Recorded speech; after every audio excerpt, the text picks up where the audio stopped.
ब्रह्मा गुरुर्विष्णु गुरुर्देवो महेश्वर गुरुर्साक्षात् परब्रह्म तस्मै श्री गुरवे नमः। गुरुर्ब्रह्मा गुरुर्विष्णु गुरुर्देवो महेश्वर गुरुर्साक्षात् परब्रह्म तस्मै श्री गुरवे नमः। गुरुर्ब्रह्मा गुरुर्विष्णु गुरुर्देवो महेश्वर गुरुर्साक्षात् परब्रह्म तस्मै श्री गुरवे नमः।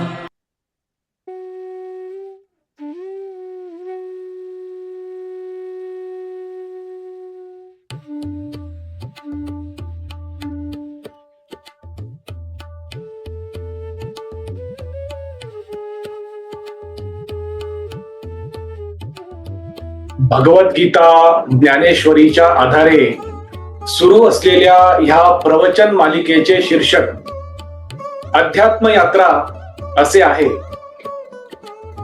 अध्यात्म यात्रेचे आजचे हे 111वे प्रवचन पुष्प आहे।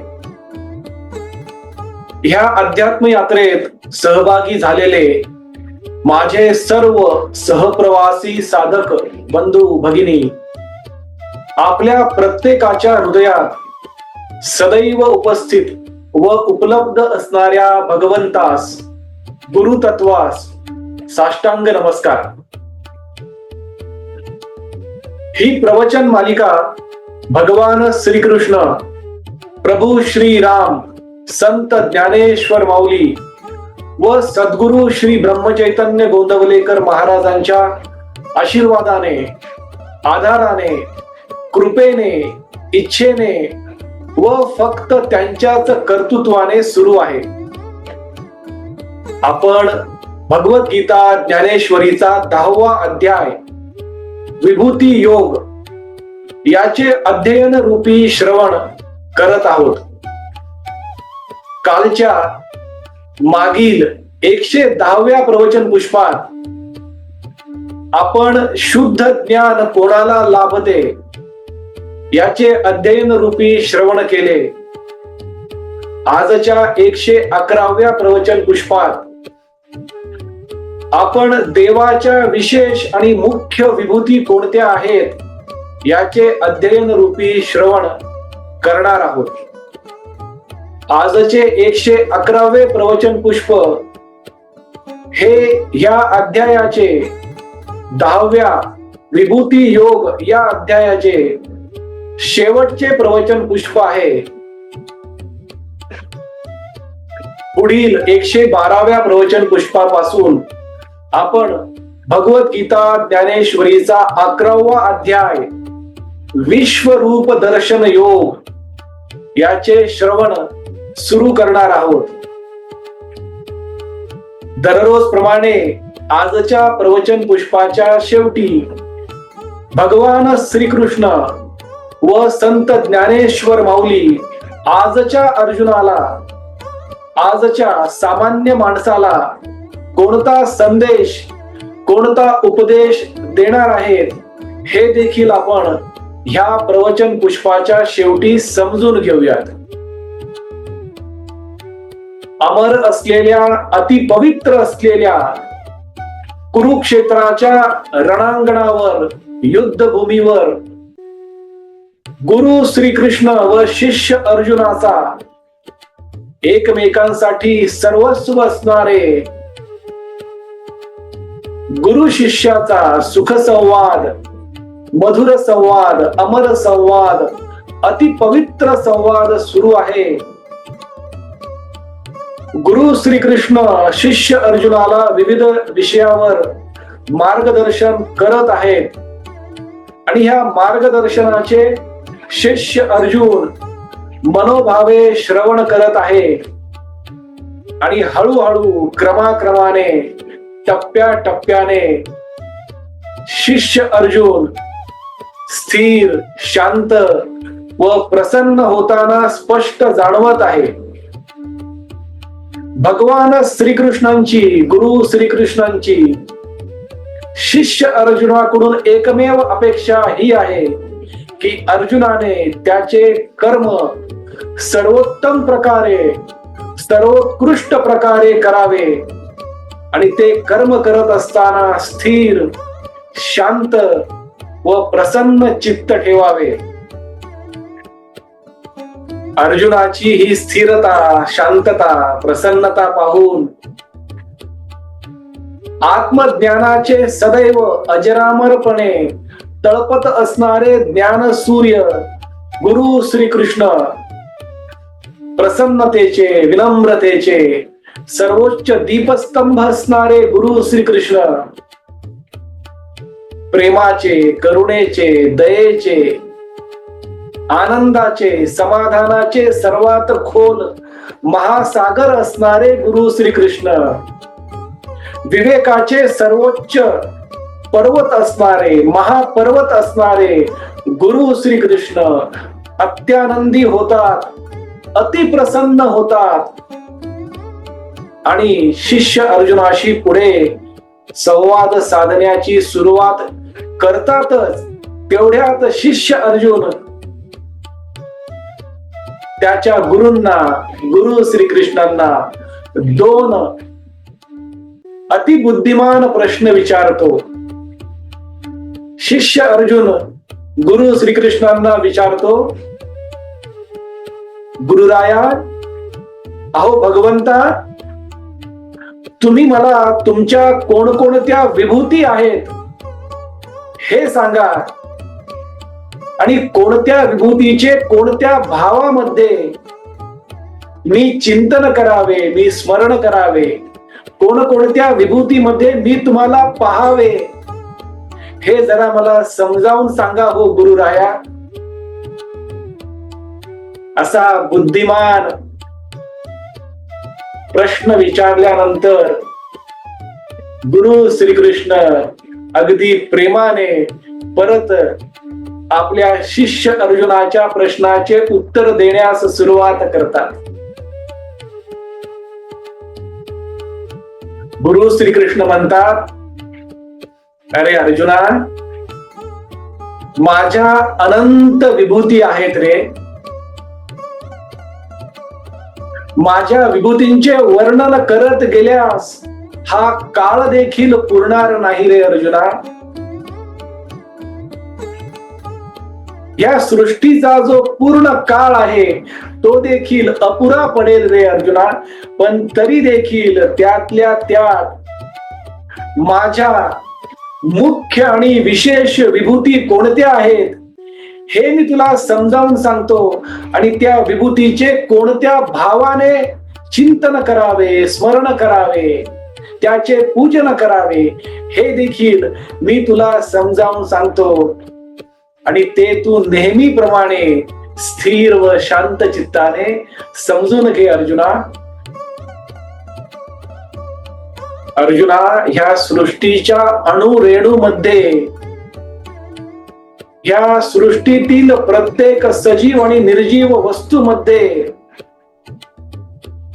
सजीव प्राण्याच्या अंतःकरणात आणि निर्जीव वस्तूच्या अणुरेणूत एक चैतन्य म्हणून, शुद्ध चैतन्य म्हणून, एक आत्मा म्हणून मी सदैव अनादी काळापासून एक विभूती म्हणून उपस्थित असतो अर्जुना. माझे ज्या भावाने चिंतन तू करू शकतोस, ध्यान करू शकतोस, स्मरण करू शकतोस हे मी तुला सांगतो. कारण प्रत्येक मनुष्याला, प्रत्येक वस्तूत, प्रत्येक सजीव निर्जीव वस्तूत मला पाहण्याची क्षमता असेल की नाही हे माहिती नाही, त्याला हे जमेल की नाही, म्हणून मी तुला माझ्या मुख्य आणि विशेष विभूती आणि त्यांना कोणत्या भावामध्ये चिंतन करावे हे पण आता सांगतो. अर्जुना, आदित्यामध्ये सर्वात महान आदित्य म्हणजे विष्णू, तो मी आहे. ज्योतीमध्ये सर्वात महातेजस्वी ज्योती, ह्या विश्वाला प्रकाश देणारी ज्योती म्हणजे सूर्य, तो मी आहे. सर्व नक्षत्रामध्ये सर्वात चकाकणारे नक्षत्र म्हणजे चंद्र, तो मी आहे. चार वेदामध्ये सर्वात ज्ञानी सखोल वेद सामवेद, तो मी आहे. देवांचा राजा इंद्रदेव, तो मी आहे. सर्व प्राण्यामधील चैतन्य, प्रत्येक प्राण्यातील बुद्धी ज्ञान शक्ती, तो मी आहे. रुद्रामध्ये महाअवतार असणारा महादेव, तो शंकर मी आहे. अष्टवसूमध्ये अग्नी, तो मी आहे. पर्वतामध्ये सर्वात विशाल उंच सर्वोच्च पर्वत मेरू पर्वत, तो मी आहे. यज्ञामध्ये जपयज्ञ, तो मी आहे. अचलामध्ये सर्वात विशाल असणारे अचल म्हणजे हिमालय, तो मी आहे. सर्व प्राणी मात्रात सर्वात मोठा प्राणी हत्ती आहे, पण त्या हत्तीमधील सर्वात मोठा हत्ती ऐरावत हत्ती, तो मी आहे. मनुष्यामध्ये जो राजा आहे, तो मी आहे. गायीमधील सर्वात अति पवित्र गाय कामधेनू, तो मी आहे. वृक्षामधील कल्प वृक्ष, तो मी आहे. सापामध्ये सर्वात मोठा साप वासुकी, तो मी आहे. नागामध्ये सर्वात मोठा नाग शेषनाग अनंतनाग, तो मी आहे. दैत्यामधील सर्वात महान भक्त प्रल्हाद, तो मी आहे. पक्षामधील सर्वात उंच उडणारा पक्षी गरुड, तो मी आहे. जलचरामधील सर्वात हिंसक मगर, तो मी आहे. नद्यामधील सर्वात पवित्र आणि मोठी नदी गंगा, ती गंगा नदी मी आहे. अक्षरामध्ये अकार, तो मी आहे. शब्दामधील ओंकार, तो मी आहे. सर्वनाश करणारा देव यमदूत, मृत्यूचा राजा, तो मी आहे. मासामधील मार्गशीर्ष मास, तो मी आहे. ऋतूमधील सर्वात सुंदर ऋतू वसंत ऋतू, तो मी आहे. प्रत्येक तेजस्वी महामुनीचे तेज, ऋषींचे तेज, योगींचे तेज, तो मी आहे. युद्धातील विजय मी आहे. सत्वगुण सात्विकता, तो मी आहे. अर्जुना, मी प्रत्येक सजीव निर्जीव वस्तूत एक आत्मा चैतन्य जीवात्मा म्हणून स्थित आहे. अर्जुना, या सृष्टीच्या आरंभी, या सृष्टीच्या अस्तित्वाच्या आधी देखील मी होतो. आरंभी, मध्यभागी आणि ह्या सृष्टीचा अंत झाल्यानंतर देखील शेवटी देखील मीच असणार आहे. अर्जुना, हा सूर्य, हा चंद्र, हे तारे, ह्या विष्णू मध्ये मी आहे. मनुष्याचे 11वे इंद्रिय मन, तो मी आहे. शब्दातील ओंकार मी आहे. विचारातील सुविचार मी आहे. उच्चारातील सुउच्चार मी आहे. आचारातील सदाचार मी आहे. सर्वोत्कृष्ट पुरोहित बृहस्पती, तो मी आहे. सर्वात श्रीमंत देव कुबेर, तो मी आहे. 10 महर्षी पैकी सर्वात महान महर्षी भृगु, तो मी आहे. सर्वात मोठा जलसाठा म्हणजेच महासागर मी आहे, वायू मी आहे, आकाश गंगा मी आहे, वरुण मी आहे, शेषनाग मी आहे, सर्वात महान मुनी नारद मुनी तो मी आहे, सर्वात विशाल वृक्ष पिंपळ तो मी आहे, चित्ररथ मी आहे, राजा मी आहे, या सृष्टीचा काळ तो मी आहे, सात्विकता मी आहे, जंगलाचा राजा सिंह तो मी आहे अर्जुना, गरुड मी आहे, वायू मी आहे, माझ्या आधी विष्णूचा अवतार झालेले प्रभू श्री राम तो देखील मीच आहे. मनुष्यामध्ये असणारी बुद्धी मी आहे, धैर्य मी आहे, क्षमा, कीर्ती, वाणी, स्मृती, कल्पना शक्ती मी आहे. अर्जुना तू इथे जो उभा आहेस तुझ्यामध्ये असणारे शुद्ध चैतन्य देखील मीच आहे. तुझा जो विजय होणार आहे तो विजय देखील मीच आहे. तुझा निश्चय मी आहे, तुझी सात्विकता मी आहे, एका ऋषींचे मौन मी आहे, तत्वज्ञानी व्यक्तीचे तत्वज्ञान मी आहे, अध्यात्म विद्या मी आहे.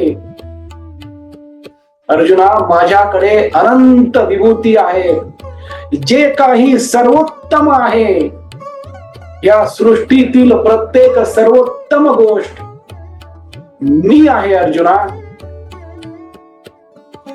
मनुष्याच्या हृदयामधील असणारे प्रेम मी आहे, हृदयामध्ये असणारी दया करुणा मी आहे, मनुष्याच्या मनातील आनंद समाधान मी आहे, मनुष्याच्या बुद्धीतील विवेक मी आहे, मनुष्याची विनम्रता मी आहे, मनुष्यामधील असणारी प्रसन्नता मी आहे, स्थैर्य मी आहे, शांती मी आहे अर्जुना.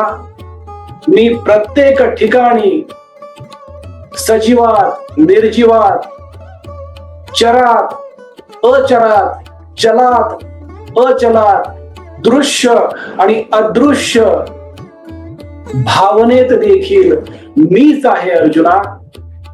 जे काही ज्यातून उत्पत्ती होऊ शकते ते बीज मी आहे, झाडात मी आहे, पानात मी आहे, फुलात मी आहे, फळात मी आहे, बीजात देखील मीच आहे अर्जुना. प्रत्येक गोष्टीत मी आहे, संपत्तीत मी आहे, धनात मी आहे, दयेत मी आहे, दानात मी आहे अर्जुना. जर मी या सृष्टीमध्ये चराचरामध्ये जर असेल तर या सृष्टीमध्ये अर्जुना कोणतीही वस्तू श्रेष्ठ आणि कनिष्ठ कधीच नसते अर्जुना. हे मनुष्य त्याच्या विचारांनी एखाद्या वस्तूला श्रेष्ठ मानतो आणि एखाद्या वस्तूला कनिष्ठ मानतो अर्जुना. पण मनुष्याची जो माझी विभूती आहे तो मनुष्य कोणत्याही वस्तूला कनिष्ठ आणि श्रेष्ठ समजू नये अर्जुना. हीच भावना मनुष्याने त्याच्या हृदयामध्ये सदैव प्रत्येक क्षणी ठेवावी की या सृष्टीमध्ये चराचरामध्ये तो भगवंत आहे. त्या भगवंताला पाहण्याचा भाव, ती दृष्टी प्रत्येक मनुष्याकडे असावी. ह्याच भावाने जो माझे पूजन करेल, चिंतन करेल, स्मरण करेल तोच मनुष्य माझा अनन्य भक्त, तोच मनुष्य माझा परमशिष्य होऊ शकतो. आणि त्याच्या हृदयामध्ये देखील प्रत्येक क्षणी मीच वास करेल अर्जुना. अशा ह्या माझ्या अनन्य भक्ताच्या, परमशिष्याच्या हृदयात स्थित होण्यास मला फार आनंद मिळतो, मला फार प्रसन्नता मिळते अर्जुना. म्हणून प्रत्येक मनुष्याने त्याचे मन या सृष्टीतील प्रत्येक सजीव आणि निर्जीव वस्तूबद्दल समान मन ठेवावे अर्जुना. कारण ह्या सृष्टीमध्ये माझी विभूती नाही अशी एकही वस्तू नाही अर्जुना. अर्जुना, तुझ्यामध्ये असणारे अणुरेणू, प्रत्येक पेशी, तुझी बुद्धी, तुझे स्थैर्य, तुझी कला, तुझे युद्ध कौशल्य देखील मीच आहे अर्जुना. त्यामुळे अर्जुना, तू तुझे कर्म सर्वोत्तम प्रकारे कर. माझे चिंतन, माझे स्मरण ठेवून त्या भावामध्ये तुझे कर्म देखील मीच आहे अर्जुना. आणि ते कर्म तू सर्वोत्तम प्रकारे, सर्वोत्कृष्ट प्रकारे कर अर्जुना. आणि तुझे हे कर्म करताना कर्म फळाची आणि कर्तेपणाची अपेक्षा ठेवू नकोस. कर्तेपणाचा त्याग करून सर्व कर्तृत्व माझ्या चरणी अर्पण करून तू तुझे कर्म सर्वोत्तम प्रकारे कर अर्जुना. हेच प्रोत्साहन, हेच मार्गदर्शन, हाच उपदेश गुरु श्रीकृष्ण शिष्य अर्जुनाला करत आहेत. आणि त्याचे कर्म त्याने सर्वोत्तम प्रकारे करावे, सर्वोत्कृष्ट प्रकारे करावे, कर्म फळाची अपेक्षा न ठेवता करावे. त्याचे कर्म देखील त्याच भगवंताची, गुरु श्रीकृष्णांची एक विभूती आहे हे समजून करावे. हीच अपेक्षा गुरु श्रीकृष्णांची द्वापार युगातील अर्जुनाकडून आहे. आजच्या अर्जुनाकडून, आजच्या अर्जुनाला, आजच्या सामान्य माणसाला भगवान श्रीकृष्ण व संत ज्ञानेश्वर माऊली हाच संदेश, हाच उपदेश देत आहेत की प्रत्येक मनुष्याने त्याचे मन प्रत्येक सजीव आणि निर्जीव वस्तूबद्दल समान मन ठेवावे. प्रत्येक सजीव निर्जीव वस्तूमध्ये, चर आणि अचरामध्ये, चल आणि अचलामध्ये, दृश्य आणि अदृश्य वस्तूमध्ये देखील तोच भगवंत, त्याचीच विभूती आहे हा दृढ विश्वास ठेवून प्रत्येक कर्म करावे. हा विश्वास ठेवावा, ही श्रद्धा, ही निष्ठा ठेवावी की हे संपूर्ण विश्व भगवान श्रीकृष्णांनी एका अंशाने धारण केलेले आहे.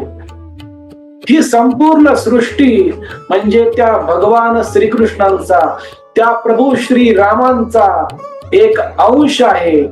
आणि आपणही त्या आनंदमय श्रीकृष्णांचे, समाधानमय प्रभू श्री रामांचे एक अंश आहोत. हे प्रत्येक क्षणी चिंतन करून, स्मरण करून, आठवण ठेवून जीवनाचा प्रत्येक क्षण व्यतीत करावा. आणि आपलेही जीवन त्या अर्जुनाप्रमाणे अंतर्बाह्य, आनंदी, स्थिर, समाधानी, शांत, प्रेमळ, करुणामयी, विवेकी, विनम्र करून प्रसन्न जीवन जगावे. आणि त्या भगवंताचे नित्य स्मरण ठेवावे. हाच संदेश, हाच उपदेश भगवान श्रीकृष्ण व संत ज्ञानेश्वर माऊली आजच्या अर्जुनाला ह्या 111व्या प्रवचन पुष्पातून देत आहेत. आपण आज भगवद्गीता ज्ञानेश्वरीचा 10वा अध्याय विभूती योग सफल संपूर्ण केला आहे.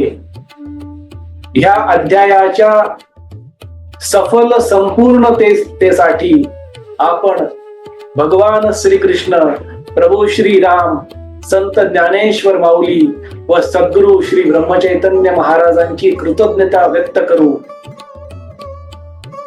उद्यापासून 112व्या प्रवचन पुष्पापासून आपण भगवद्गीता ज्ञानेश्वरीचा 11वा अध्याय विश्वरूप दर्शन योग याचे अध्ययन रूपी श्रवण सुरू करणार आहोत. उद्याच्या 112व्या प्रवचन पुष्पात आपण विश्वरूप दर्शन योग या अध्यायामध्ये भगवान श्रीकृष्णांनी, गुरु श्रीकृष्णांनी शिष्य अर्जुनाला कोणकोणते विषय समजावून सांगितलेले आहेत याची ओळख करून घेऊ. विश्वरूप दर्शन योग या 11व्या अध्यायाची अंतरंग समजून घेऊ. सारांश रूपामध्ये अंतरंग समजून घेऊन त्या पुढील 8 ते 10 प्रवचन पुष्पामध्ये 11व्या अध्यायाचे विस्तृत विषयांचे श्रवण आपण करणार आहोत. आपण आज सर्वांनी परत एकदा वाणी सेवा करण्याची संधी व सौभाग्य दिले त्याबद्दल आपला आजन्म ऋणी व कृतज्ञ राहील. आजची झालेली वाणी सेवा भगवान श्रीकृष्ण, प्रभू श्रीराम, संत ज्ञानेश्वर माऊली व सर्व संतांच्या चरणी, सद्गुरु श्री ब्रह्मचैतन्य गोंदवलेकर महाराजांच्या पवित्र पादुकावर व आई वडिलांच्या चरण कमलावर मनोभावे अर्पण करूया.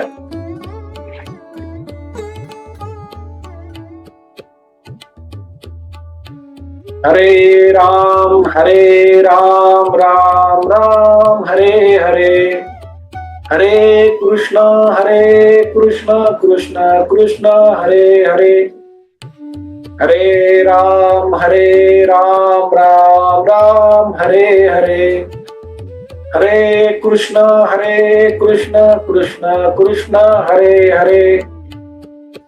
सद्गुरुनाथ महाराज की जय.